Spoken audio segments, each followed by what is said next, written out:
پاس آئے میں مروں تو ہو لحد پر، میں مروں تو ہو قبر پر، تیری رحمتوں کے سائے، تیری رحمتوں کے سائے، جب تک جیوں میں آقا۔ اسلامی السلام علیکم ورحمۃ اللہ وبرکاتہ۔ الحمد للہ الحنان المنان الذي خلق الانسان وعلمه البيان، والصلاة والسلام على رسوله سيد الانس والجان وعلى آله واصحابه ذوي الخير والإحسان، اما بعد فأعوذ بالله من الشيطان الرجيم، بسم الله الرحمن الرحيم۔ قل انما انا بشر مثلكم يوحى الي انما الهكم اله واحد، الى آخر هذه الآية۔ صدق الله مولانا العظيم وبلغنا رسوله النبي الأمين المتين المختار الكريم، ونحن على ذلك لمن الشاهدين والشاكرين والحمد لله رب العالمين۔ بارگاہ رسالت معاب صلی اللہ تعالی علیہ وسلم میں درود پاک کا ہدیہ پیش کریں۔ اللہم صلی علی سیدنا و مولانا محمد معدن الجود والکرم وآلہ واصحابہ الکرام وابنہ الکریم وبارک وسلم صلاة دائمة سرمدا ابدا۔ عزیزان گرام وقار، آج کی اس محفل پاک میں رسول پاک صلی اللہ تعالی علیہ وسلم کی حیات طیبہ میں دو اہم عنوان ہیں جن کا تذکرہ آج ضروری ہے۔ ہمارا عنوان سخن ہوگا رسول کریم صلی اللہ تعالی علیہ وسلم عام بشر ہیں یا نوری بشر ہیں۔ دوسری چیز، اس بات پر بھی میں انشاءاللہ العزیز کچھ گفت و شنید کرنے کی سعادت حاصل کروں گا کہ ہمارے نبی صلی اللہ تعالی علیہ وسلم اب بھی زندہ ہیں یا نہیں۔ دو چیزیں ہو گئی، حضور صلی اللہ تعالی علیہ وسلم کی بشریت اور حضور پاک صلی اللہ تعالی علیہ وسلم کی وفات کے بعد حیات، اس کو کہتے ہیں حیات النبی۔ اس مسئلے میں ہمارا اور کچھ دوسرے لوگوں کا اختلاف تو ہے ہی، لیکن جماعت دیوبند میں بھی دو فرقے ہیں اس مسئلے کو لے کر، حیاتی اور مماتی۔ شاید یہاں لوگوں کو معلوم نہ ہو، بعض حضور صلی اللہ تعالی علیہ وسلم کی حیات کے قائل ہیں اور بعض حضور کو مردہ تصور کرتے ہیں۔ بہرحال یہ فرقے بنے دنیا میں، لیکن قرآن کیا کہتا ہے، رسول کریم صلی اللہ تعالی علیہ وسلم کے متعلق قرآن کیا کہتا ہے، یہ ساری باتیں ہمیں غور سے سننے کی ضرورت ہے۔ عزیزان گرامی، پہلی بات تو یہ ہے کہ قرآن پاک میں اللہ تعالیٰ نے فرمایا اے رسول آپ فرما دیں کہ میں تمہاری طرح بشر ہوں۔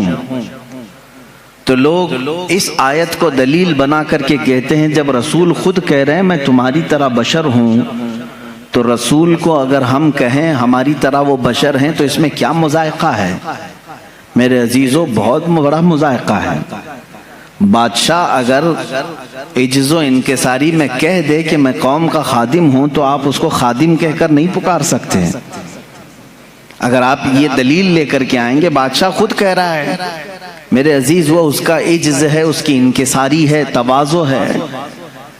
رہی بات قرآن میں 3 جگہ پر تقریباً اس طرح کی بات آئی کہ رسول کریم صلی اللہ تعالی علیہ وسلم فرما دیں کہ میں تمہاری طرح بشر ہوں۔ یہاں تک نہیں پڑھنا چاہیے آیت، آگے کی آیت یہ ہے یوحا الیہ، مجھ پر اللہ کی طرف سے ڈائریکٹ وحی بھی آتی ہے۔ اگر رسول عام بشر ہیں تو پھر یہ وحی کیسے آتی ہے؟ حضور پاک صلی اللہ تعالی علیہ وسلم کو اسی آیت میں ایک دوسری خصوصیت اللہ نے بیان کر دی، اے رسول آپ فرما دیں کہ میں تمہاری طرح بشر ہوں، مجھ پر وحی آتی ہے۔ یہ مسئلہ یہاں پر ڈسکس کرنے کی وجہ کیا بنا، ضرورت کیا ہے؟ ہر آیت کا پس منظر ہے، شان نزول ہے۔ جو آیتیں نازل ہوئی ہیں ان آیتوں کے نازل ہونے کا کوئی نہ کوئی سبب رہا ہے، اس کو کہتے ہیں شان نزول۔ آیت کا شان نزول کیا ہے؟ اگر اس سے کوئی بندہ واقف نہیں ہے تو اسے دین کے معاملات میں ڈسکس کرنے کا کوئی حق بھی نہیں ہے۔ وہ بعد میں کیا کرے گا؟ آیتیں اتری تھی کافروں کے لیے، وہ مومنوں پہ فٹ کرے گا۔ آیتیں اتری تھی مشرکین مکہ کے لیے، وہ اولیاء پہ فٹ کرے گا۔ جس کو شان نزول نہیں معلوم ہے وہ ادھر کی آیت ادھر چسپاں کرے گا، ادھر کی آیت ادھر لگا دے گا۔ شان نزول قرآن کا ایک علم ہے، تفسیر قرآن کا ایک علم ہے، اور اس پر باضابطہ مفسرین نے کتابیں لکھی ہیں، پوری کتابیں ہیں کہ کون کون سی آیت کس موقع پہ نازل ہوئی، واقعہ کیا چل رہا تھا۔ اسی طرح میں آپ کو یہ بھی بتا دوں کہ یہاں پر اللہ کے رسول صلی اللہ تعالی علیہ وسلم کو بشر کہنے کا حکم ہوا۔ آپ فرما دیں لوگوں سے کہ میں بھی بشر ہوں۔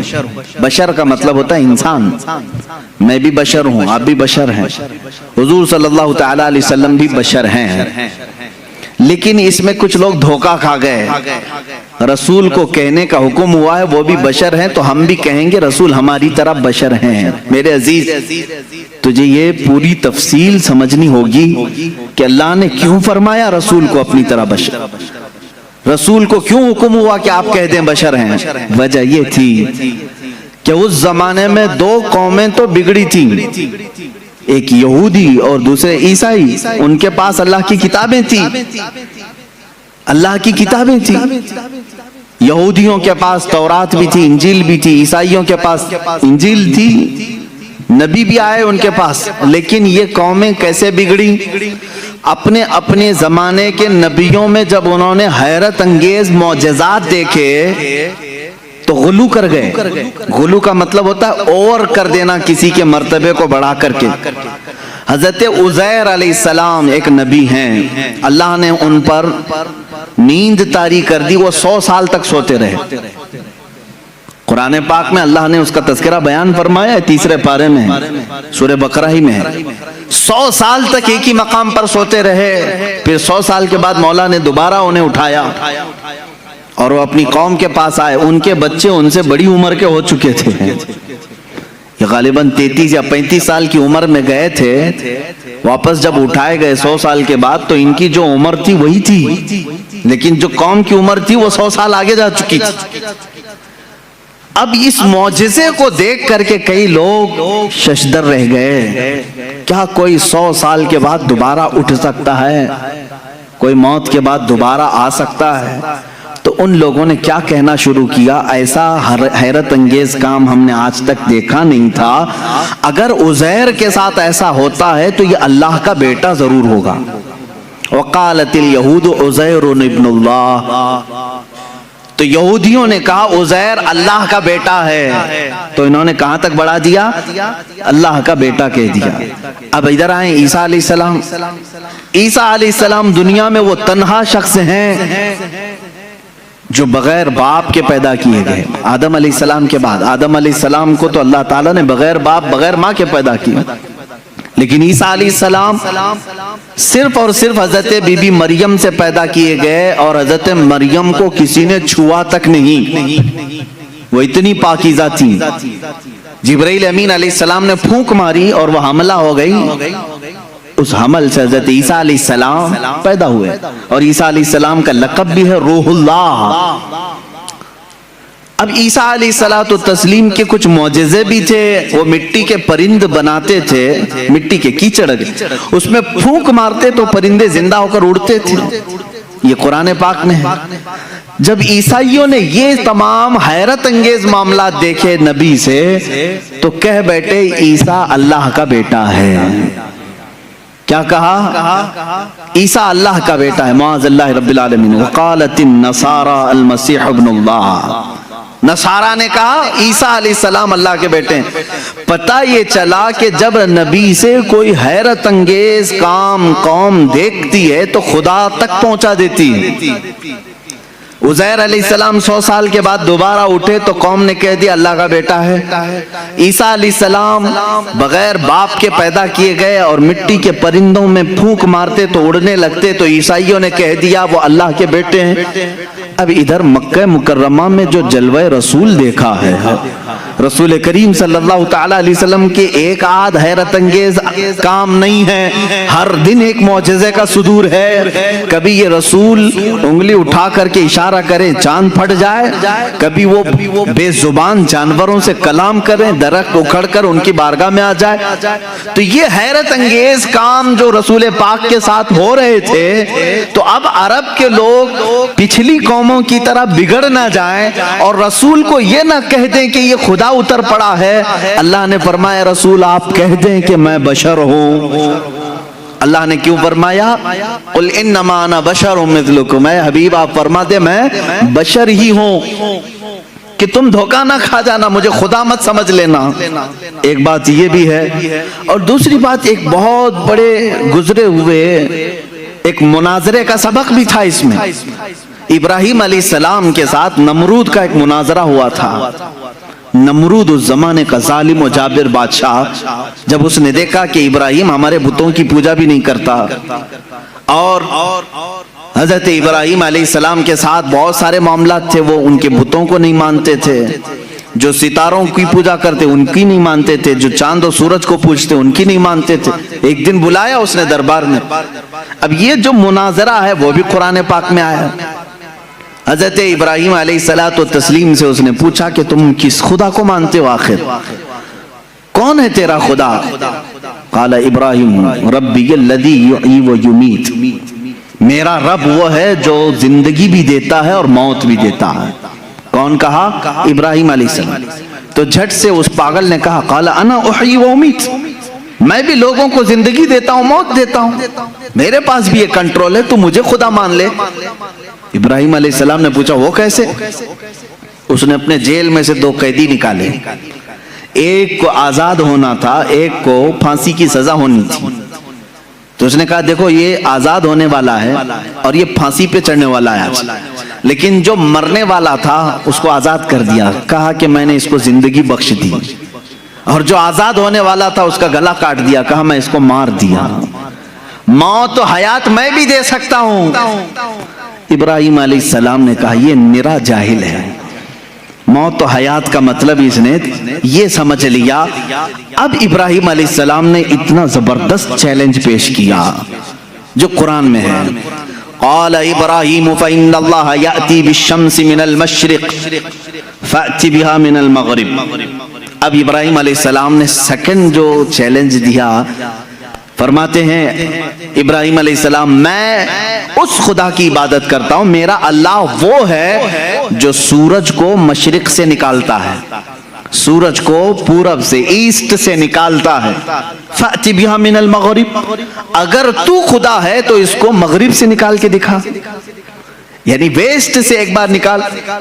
چیلنج تو دیکھ رہے ہیں آپ، حضرت ابراہیم علیہ السلام نے نہیں کہا کہ جیسے میرا خدا روز پورب سے سورج نکالتا ہے کل تو نکال، تو کل سورج نکلتا تو وہ یہی کہتا آج میں نے ہی نکالا ہے، آج جو سورج نکلا ہے ایسٹ سے پورب سے مشرق سے وہ میں نے ہی نکالا۔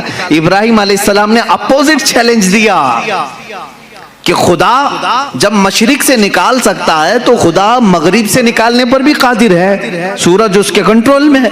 تو اگر خدا ہے تو سورج مغرب سے نکال کے دکھا، جہاں سورج جا کے ڈوبتا ہے وہاں سے تو ایک دن سورج نکال کے دکھا۔ قرآن کہتا فَبُهِتَ الَّذِي كَفَرَ، یہ کافر وہاں مبہوت ہو گیا، لاجواب ہو، ختم ہو گیا مناظرہ۔ یہ کب ہوا؟ ابراہیم علیہ السلام کے زمانے میں۔ ہاں اب اس مناظرے میں جیت اور فتح کس کی ہوئی؟ ابراہیم علیہ السلام کس کی ہوئی؟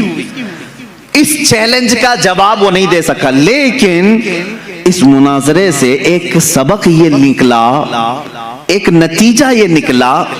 ابراہیم علیہ السلام نے چیلنج یہ دیا تھا کہ جو خدا ہوگا وہ مغرب سے سورج نکالے گا، جو خدا ہوگا وہ مغرب سے سورج نکالے گا. یہ اس زمانے کو 2000 سال بیت گئے, اور جب مدینہ طیبہ کے قریب میں مولا علی کرم اللہ وجہہ الکریم کے لیے نماز عصر قضا ہو رہی تھی, محمد عربی صلی اللہ تعالی علیہ وسلم نے ڈوبے ہوئے سورج کو کہاں سے پلٹایا؟ مغرب سے نکالا. سورج ڈوب چکا تھا, سورج کو واپس اشارے سے پلٹایا. اب یہاں پر وہ والا مناظرہ پھر سے تازہ ہو گیا. ابراہیم علیہ السلام نے تو چیلنج دیا تھا نمرود کو کہ اگر تو خدا ہے تو سورج کو مغرب سے نکال. نمرود تو نہیں نکال کے دکھا سکا, لیکن محمد رسول اللہ صلی اللہ علیہ وسلم نکال کر دکھا دیے ہیں. تو اب کسی کا عقیدہ یہ نہ بگڑے.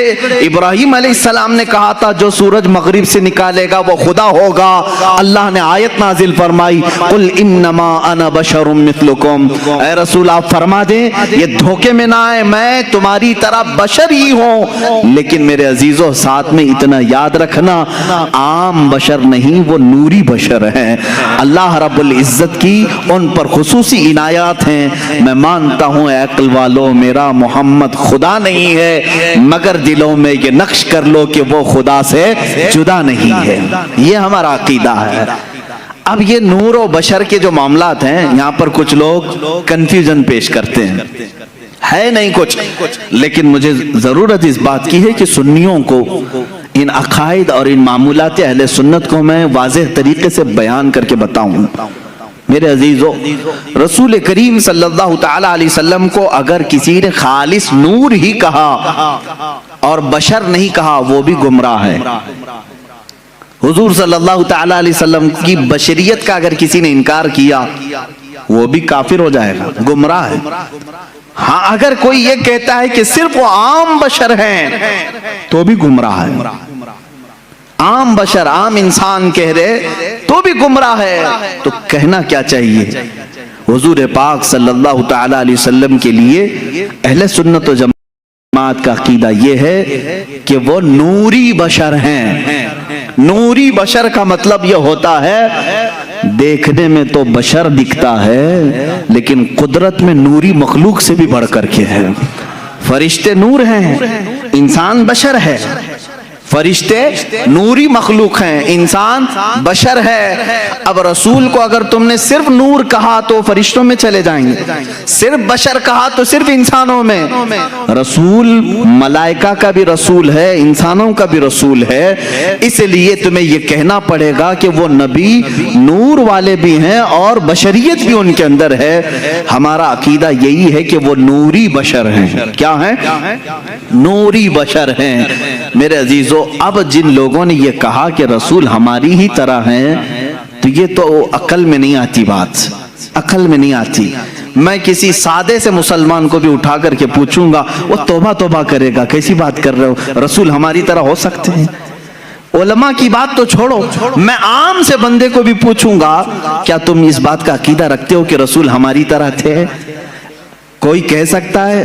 ہرگز نہیں. ہاں اس طرح کا کن لوگوں نے کہا تھا؟ دو ہی شخصیات ہیں جن کا قرآن میں ذکر ہے جنہوں نے رسول کو اپنی طرح کہا تھا. ایک ابلیس لعین ہے, شیطان مردود ہے, اور دوسرے وہ کفار و مشرکین ہے جو نبیوں کو کہتے تھے, قرآن میں ہے کہ یہ کیسے رسول ہیں, بازاروں میں کھاتے پیتے ہیں, ہماری طرح بازار کرتے ہیں, اٹھتے بیٹھتے ہیں, یہ کیسے رسول ہیں, یہ تو ہماری طرح ہیں. تو کافروں نے رسول کو اپنی طرح کہا تھا, یا پھر دوسرا کون؟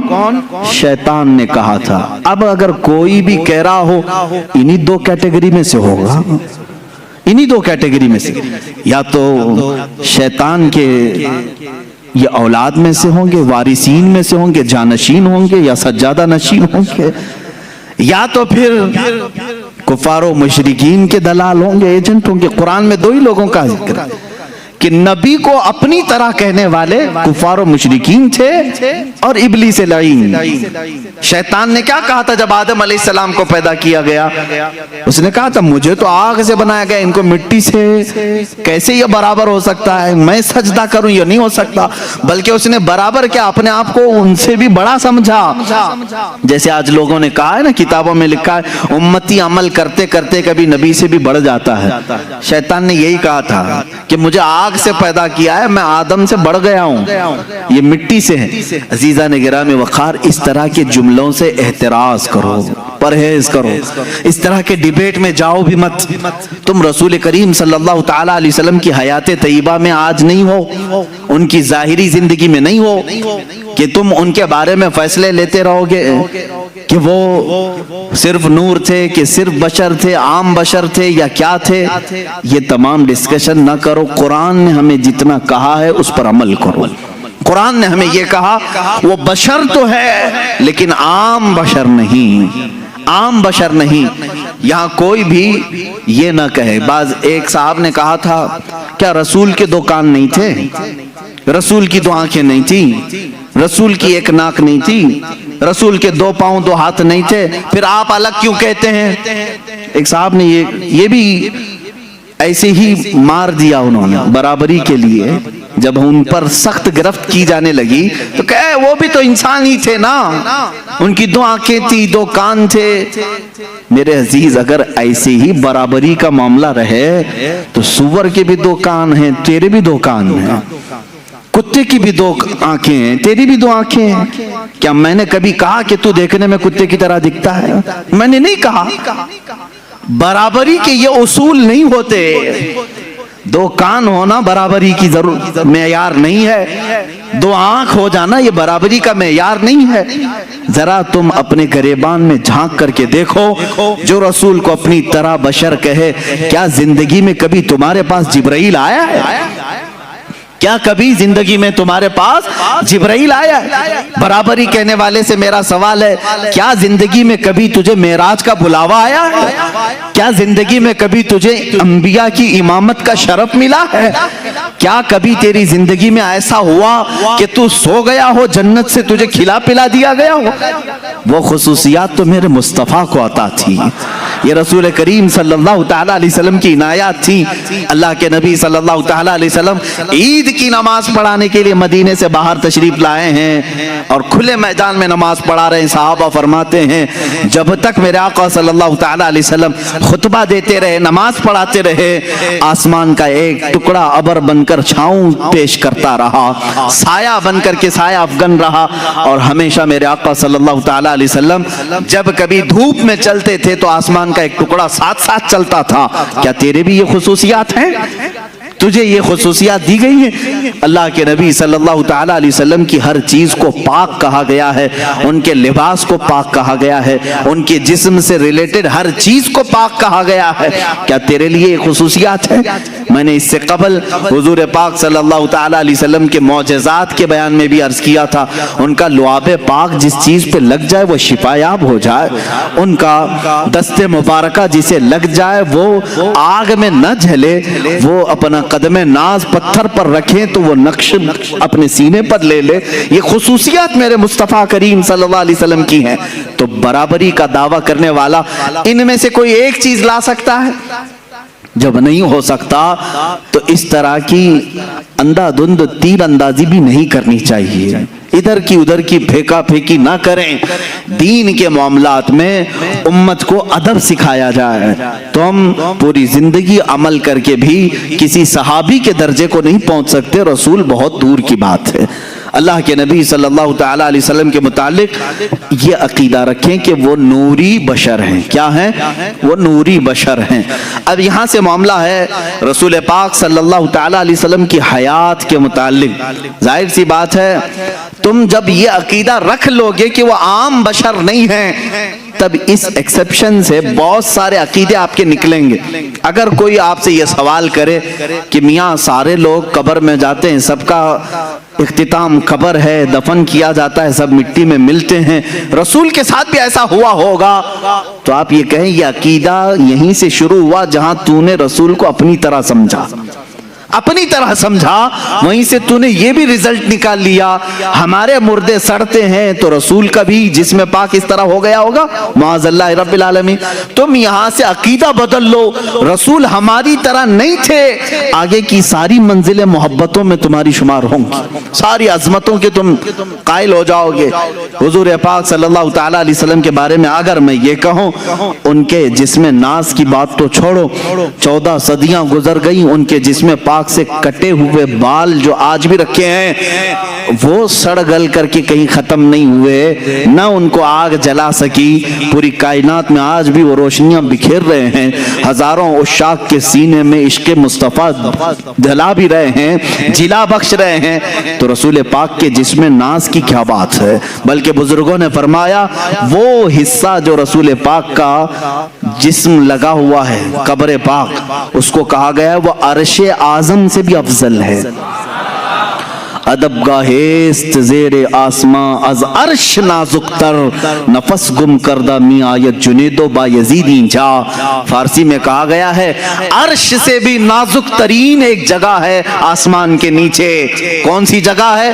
یہ وہی لحد مصطفیٰ ہے جہاں جنید بغدادی اور بایزید بسطامی بھی حاضری دیتے ہیں تو اپنی سانسوں کو روک لیا کرتے ہیں کہ نکلنے والی سانسوں سے کہیں بے ادبی نہ ہو جائے۔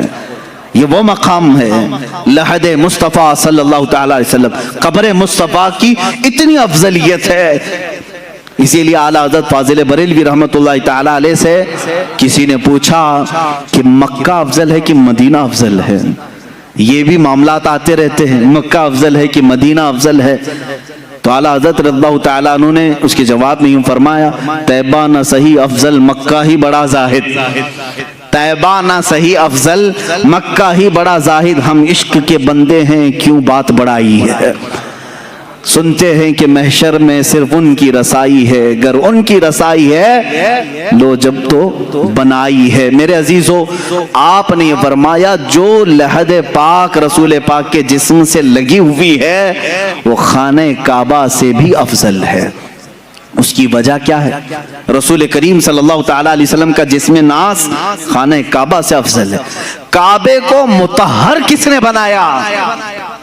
کعبے کو اس عظمت والا، یعنی وہ تو بتوں میں گھر گیا تھا کعبہ، کعبے کے اندر کئی 100 بت رکھ دیے گئے تھے، اس کعبے کو طہارت کس نے بخشی؟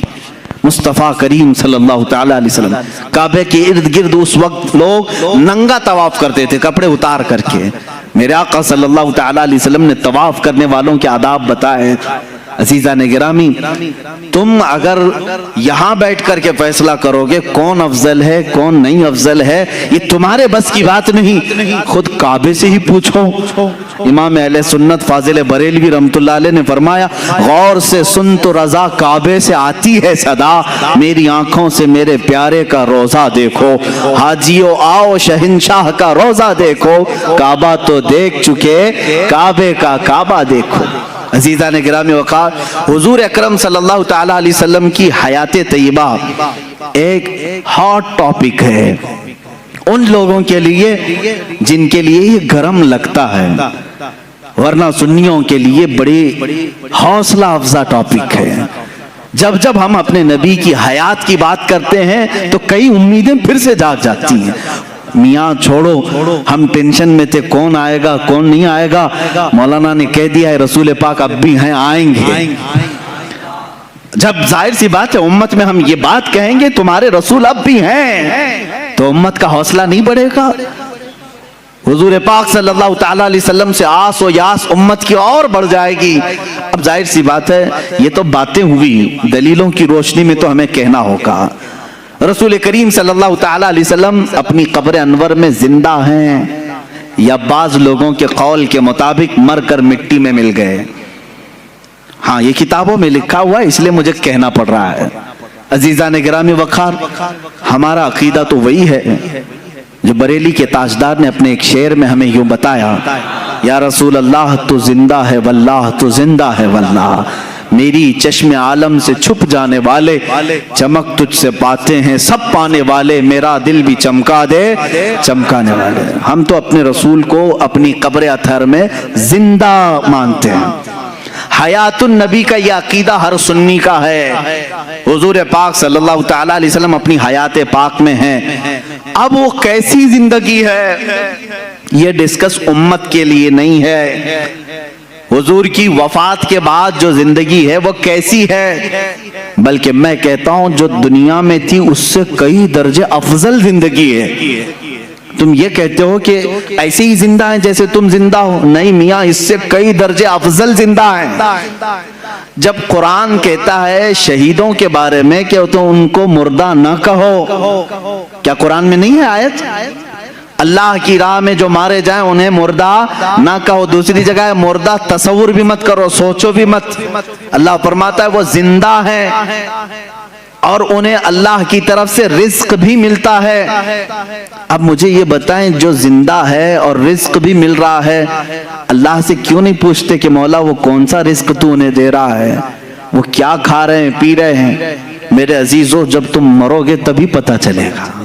جس کو یہ ٹینشن ہے کہ وہ کیسے زندہ ہیں، لیکن قرآن نے یہ کہا کہ وہ زندہ ہیں تو ہمارا عقیدہ ہے کہ وہ اللہ نے ان کو جیسی زندگی دی ویسے زندہ ہے۔ بلکہ اب احادیث کی روشنی میں بھی میں آؤں گا رسول پاک صلی اللہ تعالی علیہ وسلم کی حیات طیبہ کو ثابت کرنے کے لیے۔ رسول اپنی روح اور جسم کے ساتھ ہیں، ایک بار جو روح نکالنی ہے وہ اللہ کے وعدے کے مطابق نکال لی جاتی ہے، دوبارہ انبیاء کرام علیہ السلام کی زندگی پہلے سے افضل بنا دی جاتی ہے، ان کا جسم بھی صحیح سلامت رکھا جاتا ہے، جیسا جسم ان کا تھا اسی شان کے ساتھ قبر پاک میں ان کے جسم کی حفاظت کی جاتی، کیونکہ اللہ کے رسول نے خود فرمایا ان اللہ حرم علی الارض ان تاکل اجساد الانبیاء فنبی اللہ حی یرزق، اللہ نے بے شک زمین پر حرام کر دیا ہے وہ نبیوں کے جسموں کو کھا نہیں سکتی، نبیوں کے جسموں کو کھانا زمین پر اللہ نے حرام کر دیا۔ اللہ کے نبی زندہ ہوتے ہیں، انہیں رزق بھی دیا جاتا ہے، یہ حدیث پاک ہے۔ اب آئیں میں دلائل کی روشنی میں کہتا ہوں، عربی کی اگر عبارات بھی پڑھوں تھوڑا بہت میں آپ کو گرامر بھی بتا دوں، جو جملے ہوتے ہیں ان جملوں میں کیا چیز کا ہونا ضروری ہے۔ اب مثال کے طور پر میں کہوں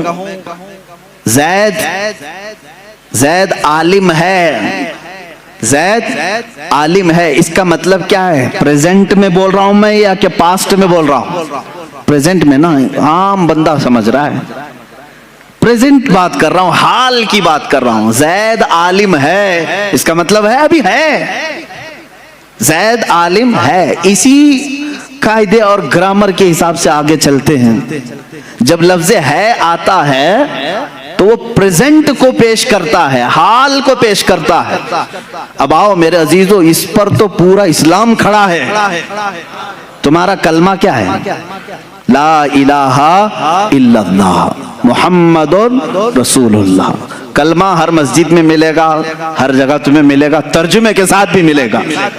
لا الہ الا اللہ کا ترجمہ کیا ہے؟ کوئی معبود نہیں اللہ کے سوا، یہ ایک ہو گئے، ہم نے نفی کر دی۔ دوسرا ورڈ آتا ہے محمد رسول اللہ ہے، یہ اب اس کو ہم ملا کے پڑھتے ہیں محمد رسول اللہ، محمد اللہ کے رسول۔ کیا کہہ رہے ہیں؟ محمد اللہ کے رسول۔ پاسٹ میں تھے کہا میں نے، آپ ترجمہ کبھی کلمے کا یوں کرتے ہو محمد اللہ کے رسول تھے؟ نہیں، ہمارا ہر بچہ ترجمہ یہی کرے گا محمد اللہ کے رسول ہے۔ یہ اس بات کی علامت ہے کہ رسول آج بھی زندہ ہیں۔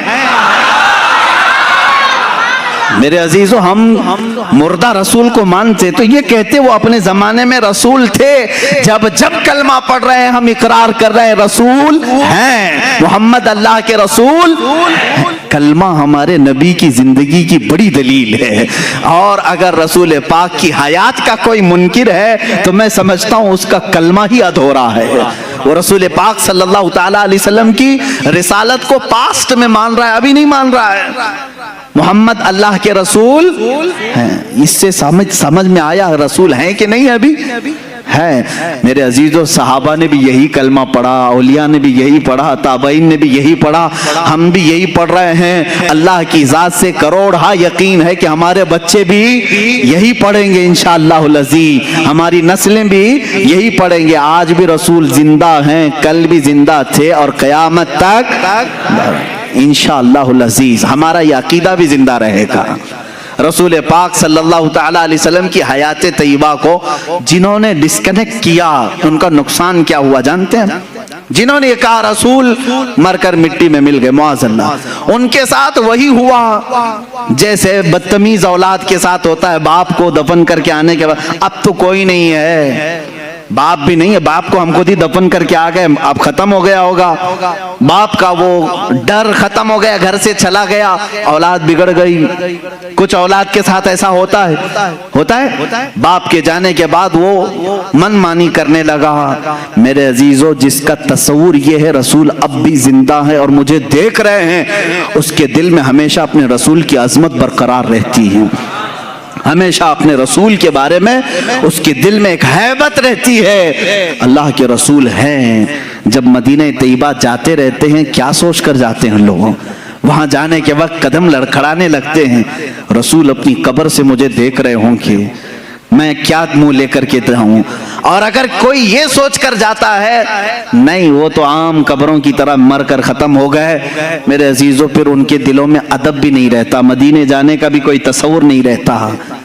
لیکن دیکھا ہے ہم نے جنہوں نے رسول پاک کو اپنی قبر انور میں زندہ تسلیم کیا، ان کا ادب بھی اتنا بڑھ جاتا ہے، وہ وہاں سے گزرتے بھی ہیں، ان کی آنکھوں سے ٹپ ٹپ آنسوؤں کی جھڑی جاری رہتی ہے اور الفاظ نکل نہیں پاتے۔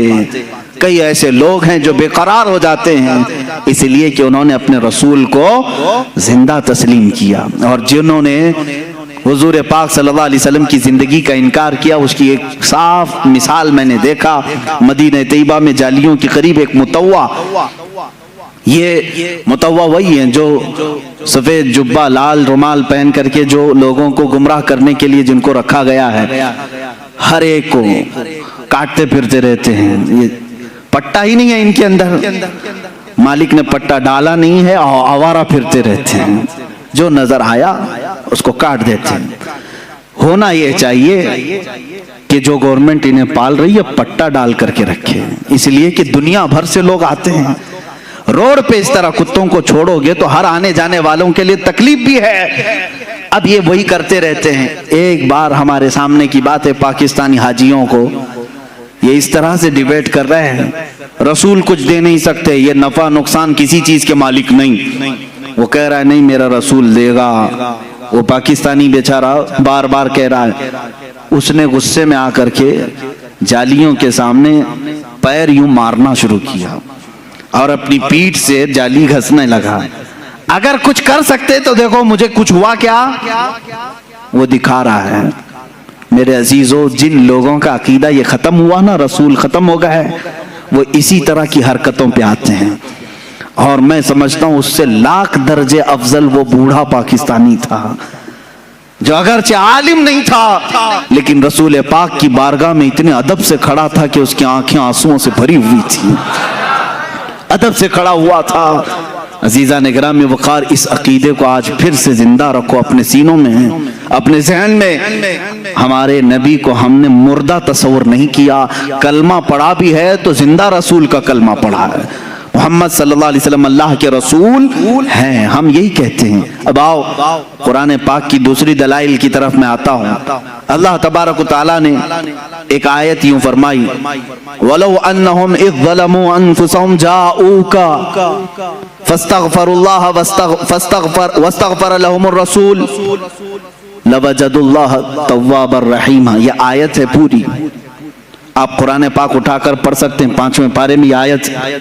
اللہ فرماتا ہے جب مومنین اپنے جانوں پر ظلم کر لیں، یعنی گناہ کر لیں، تو اے رسول یہ آپ کے پاس آئیں۔ قرآن میں ہے جاؤکا، یہ لفظ ہے قرآن میں، یہ مومنین کیا کریں؟ اے رسول آپ کے پاس آئیں، اللہ سے اپنے گناہوں کی بخشش طلب کریں۔ لیکن طریقہ اللہ نے کیسے بتایا؟ پہلے کہاں آئیں؟ رسول کے پاس آئیں، رسول کے پاس آئیں اور اپنے گناہوں کی بخشش طلب کریں۔ وَاسْتَغْفَرَ لَهُمُ الرَّسُولُ، اس پر مزید ایک اور شرط ہے، رسول بھی ان کے لیے سفارش کریں۔ بات سمجھ میں آ رہی؟ جب جب گناہ ہو جائیں توبہ اور بخشش کا ذریعہ اللہ نے جو بتایا، قرآن کی بات کر رہا ہوں، جاؤک، اے رسول یہ مومنین آپ کے دربار میں آئیں، اللہ سے بخشش مانگیں اور رسول بھی ان کے لیے سفارش کریں، لوجد اللہ تواب الرحیم، پھر وہ اللہ کو توبہ قبول کرنے والا پائیں گے، رحم کرنے والا پائیں گے۔ یہ آیت ہے۔ اب میں آپ سے پوچھتا ہوں، رسول اگر ختم ہو چکے معاذ اللہ رب العالمین، جیسا کہ دوسروں کا عقیدہ ہے، مردہ ہیں، تو قرآن جو کہہ رہا ہے کہ مومنین اپنے جانوں پر ظلم کریں تو اے رسول آپ کے پاس آئیں، تو کیا کسی مردے کے پاس جانے کو قرآن حکم دے رہا ہے؟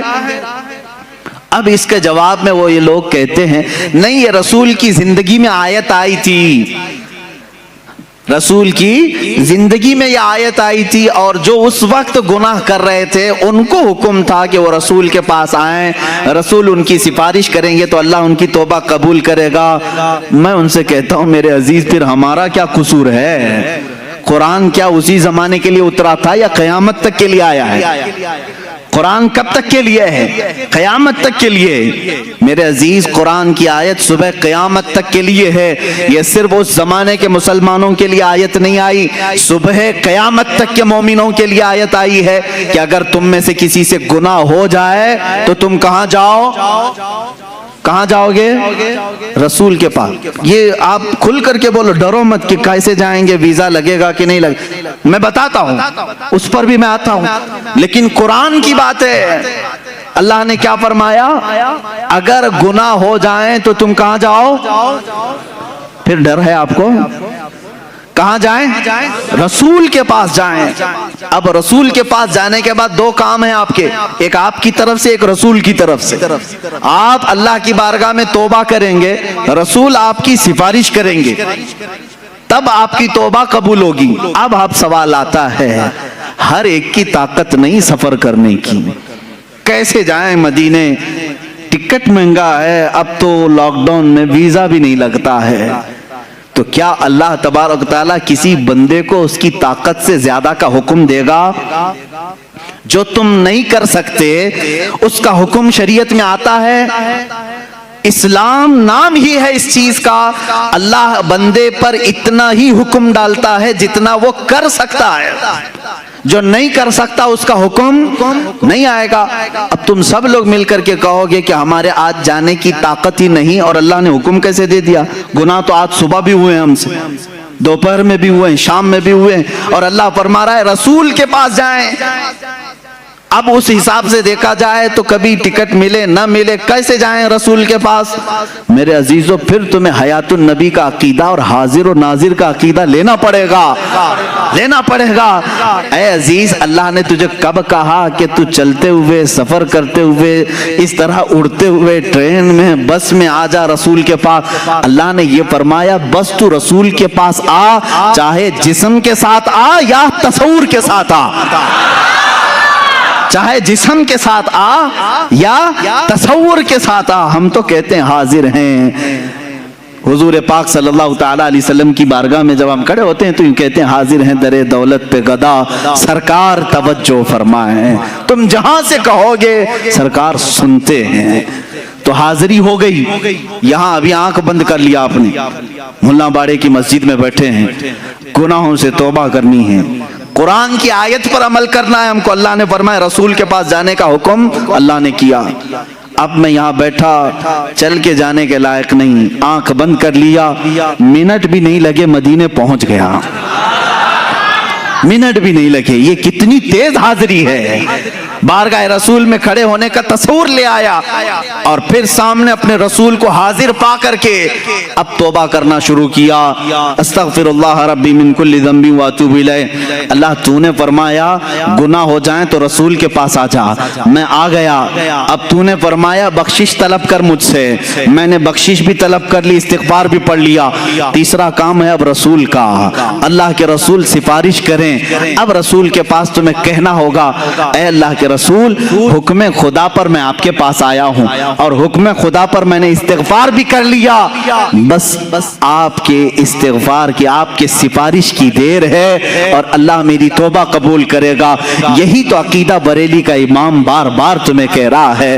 رسول کریم صلی اللہ تعالی علیہ وسلم کے دربار میں آؤ, یہاں میرے عزیزوں گناہوں کی بخشش طلب کرو اور رسول بے حساب دیتے ہیں اور اللہ تبارک و تعالیٰ ان کی سفارش کو سنتا بھی ہے اور بندوں کو پاک کر کے وہاں سے روانہ بھی فرماتا ہے. اب اس کی دلیلیں میں دیتا ہوں. ایک اور قرآن کی آیت پڑھ کر کے میں آگے آؤں گا کہ رسول اس وقت بھی معاف کرتے ہیں کہ نہیں کرتے ہیں. کیسے پتہ چلے گا؟ آتے ہیں کہ نہیں آتے ہیں, زندگی میں ہیں یا نہیں ہیں, اس کو کچھ دلائل سے میں ثابت کروں گا. دوسری ایک آیت ہے قرآن پاک میں اور وہ بھی بہت حوصلہ افزا آیت ہے ہمارے لیے, بہت حوصلہ افزا ہے. اس میں بھی دیکھیں آپ عربی کے گرامر تھوڑے بہت اگر مسلمانوں کو معلوم ہو تو کبھی گمراہ نہیں ہوں گے انشاءاللہ, کوئی ان کو بہکائے گا نہیں. میں آپ کو تاریخ بتاؤں, اللہ تبارک و تعالیٰ پہلے کی امتیں جب نافرمانی کرتی تو عذاب آ جاتا. قوم لوط پر بہت بھیانک عذاب آیا, قوم سمود پر بھیانک عذاب آئے, نوح علیہ السلام کی قوم پر بہت بھیانک عذاب آئے, شعیب علیہ السلام کی قوم پر بہت عذاب آئے. سب قومیں جب نافرمانی کرتی تو ان کے عذابات بھی کیسے تھے. بعض قوموں کو خنزیر بنا دیا گیا, بعض کو بندر بنایا گیا, بعض کے لیے زمین پھٹ گئی سب اندر چلے گئے, بعض کے لیے آسمان سے پتھر برسائے گئے, نوکیلے پتھر وہ برستے تھے تو ان کی کھوپڑیاں پڑ جاتی تھیں. تو یہ سخت ترین عذابات آئے, لیکن اللہ تعالیٰ نے رسول پاک صلی اللہ تعالیٰ علیہ وسلم کی اس گنہگار امت جس میں ہم اور آپ ہیں ہمیں ایک تحفہ دیا. اب اللہ تعالیٰ فرماتا ہے وَمَا كَانَ اللَّهُ لِيُعَذِّبَهُمْ, اللہ تعالیٰ اب اس امت پر ویسے عذاب نازل نہیں کرے گا. اللہ کی طرف سے ہے یہ. تمہارے اندر گناہ آج بھی وہ سارے ہیں جو پچھلی امتوں میں تھے. لواطت بھی ہے, آج ناپ تول میں کمی یہ بھی ہے, زنا بھی ہے, چوری بھی ہے. یہ سب گناہوں میں جب وہ قومیں ملوث ہوتی تھی تو عذاب آتا تھا. آج نہیں ہے عذاب, ہے خسف اور مسخ کا عذاب. باقی دوسرے عذابات تو آئیں گے, وہ تو آ ہی رہے ہیں, لیکن جو بڑے عذاب آسمان سے پتھروں کے بارش, خنزیر کی شکل بن جانا, بندر کی شکل بن جانا, سارے انسانوں کی ایسا عذاب آیا نہیں آئے گا. رب تعالیٰ نے یہ فرمایا اب اس امت پر اللہ ویسا عذاب نہیں نازل کرے گا. کیوں مولا, کیوں اب ایسا عذاب نہیں آئے گا؟ 9ویں پارے کی آیت سورہ انفال میں اللہ فرماتا ہے وَأَنْتَ فِيهِمْ, اس لیے کہ میرا محبوب تمہارے درمیان میں ہے. میرا محبوب تمہارے درمیان میں ہے. میرے عزیزو اللہ نے فرمایا وَأَنْتَ فِيهِمْ, آپ ان کے بیچ میں ہیں. اب یہاں پر بھی وہی قاعدہ ہے جو کلمے کا میں نے بتایا. رسول کو اس وقت کہا گیا تھا آپ ان کے بیچ میں ہیں. وہ 100 سال پہلے بھی ہمارے بیچ میں تھے, 1000 سال پہلے بھی ہمارے بیچ میں تھے, کل بھی ہمارے بیچ میں تھے, آج بھی ہمارے بیچ میں ہیں. اور رسول پاک صلی اللہ تعالیٰ علیہ وسلم ہمارے درمیان ہیں. یہ کون کہہ رہا ہے؟ اللہ رب العزت. کہاں فرما رہا ہے؟ قرآن پاک میں. اگر تم کہتے ہو رسول نہیں ہے, مر کر ختم ہو گئے, تو پھر میں کہتا ہوں عذاب آ جانا چاہیے, عذاب آ جانا چاہیے, پتھر برسنا چاہیے, کم سے کم ان پہ تو برسنا چاہیے جو رسول کو مر کر ختم کر دیے. نہیں نا, ان کے عقیدہ رکھنے سے رسول ختم تو نہیں ہوتے.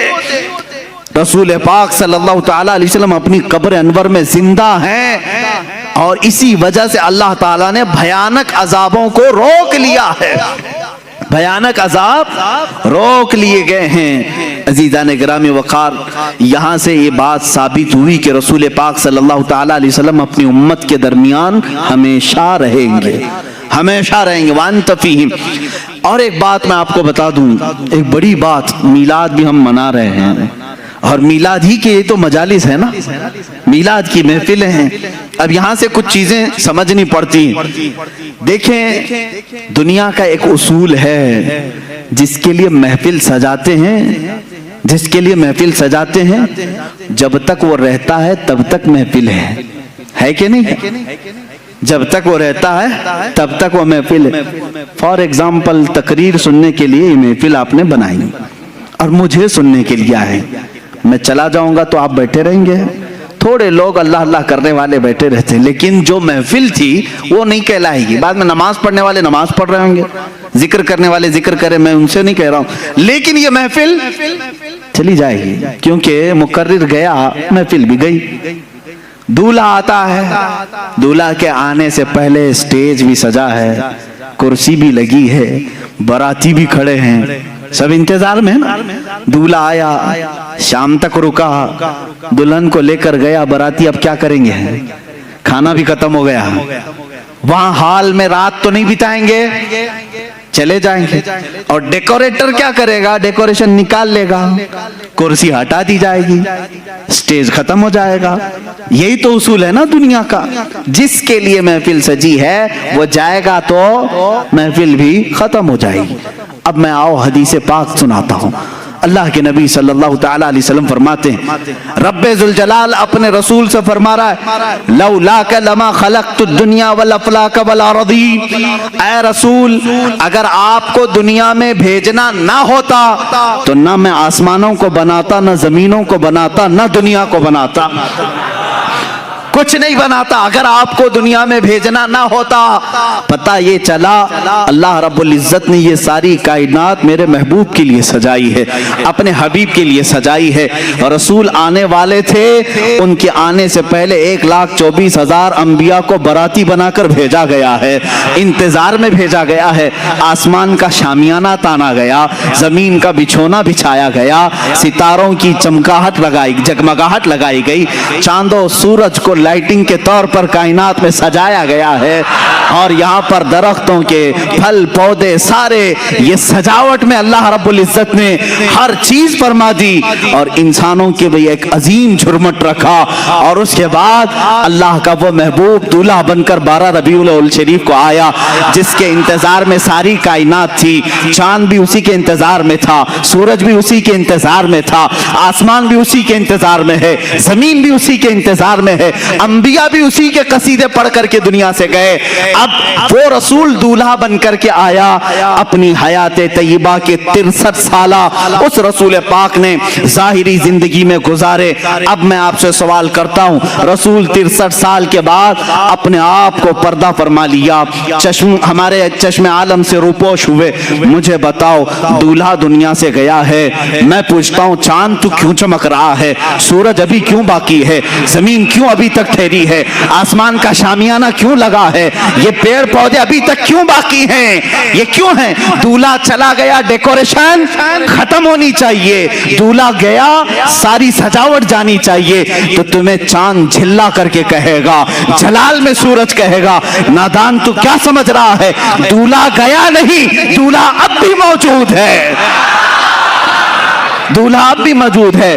چاند کی جگمگاہٹ, سورج کا یہ چمکنا, تاروں کی جلملاہٹ, اور پیڑ پودوں کی خوبصورتی, یہ سمندروں کا لہلہانا, زمین کا بچھونا, آسمان کا آشیانہ, یہ اس بات کی غماز ہے, اس بات کی دلیل ہے کہ دولہا اب بھی ہمارے درمیان موجود ہے.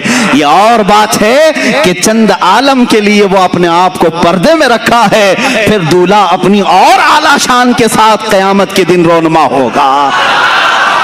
یہ رسول پاک کی حیات کی سب سے بڑی مثال ہے. میرے عزیزوں, میں کہتا ہوں دولہے کے لیے سجایا گیا تھا تو سجاوٹ ختم ہونی چاہیے کہ نہیں, سجاوٹ ختم ہو جانی چاہیے تھی. یہ سجاوٹ آج بھی ہے, یہ اسی کی بات کی دلیل ہے کہ وہ دولہا آج بھی موجود ہے. وہ جو نہ تھے تو کچھ نہ تھا, وہ جو نہ ہو تو کچھ نہ, وہ اگر نہیں ہے تو پھر کچھ نہیں ہونا چاہیے. تمہیں ماننا پڑے گا سب کچھ ہے تو وہ بھی ہیں, سب کچھ ہے تو وہ بھی ہیں. وہ جو نہ تھے تو کچھ نہ تھا, وہ جو نہ ہو تو کچھ نہ ہو, جان ہے وہ جہان کی. کیا ہے وہ جان ہے وہ جہان کی. ارے جان ہے تو جہان ہے, تم سب زندہ ہو, اگر جان ہی نکل گئی تو تم سب مردہ ہو جاتے. جان ہے وہ جہان کی. رسول پاک صلی اللہ تعالی علیہ وسلم کیا ہے,